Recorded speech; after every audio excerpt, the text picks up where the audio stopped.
So from the manifolds, we went, let's see if I can get up underneath here.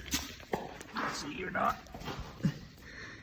We went 2 1/4 through all the bins to 2 1/2 right there with an H pipe, back to Magnaflow Bullets, 3 inchers, and then from there we have 3-inch tailpipes coming back, and we cut the edges to look like the factory cut, so it looks nice and factory.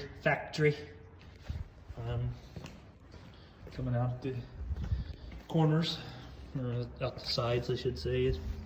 Like we said, we mimicked everything factory with the way the exit was. So yeah, sounds great. I love it. It doesn't cackle. It's very deep and throaty, and when you want it to sound good, it will sound good. It has a real nice mid-range tone to it. I really like it. So yeah, it's just another idea for somebody to go off of if they're wanting to put exhaust on their truck. So thanks.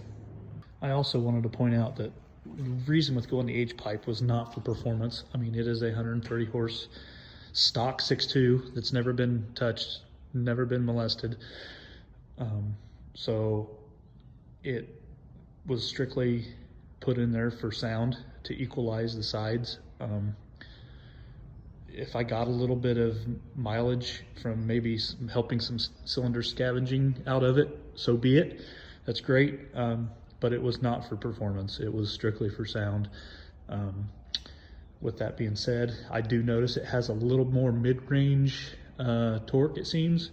It feels like it used to, the plateau of the torque curve kind of leveled off mid-range, but now it seems like it wants to, the power still climbs as it's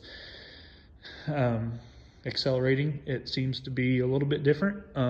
With that being said, as far as peak horsepower, is there any gain? I doubt it. But like I said, it was not for performance, it was strictly for sound. So.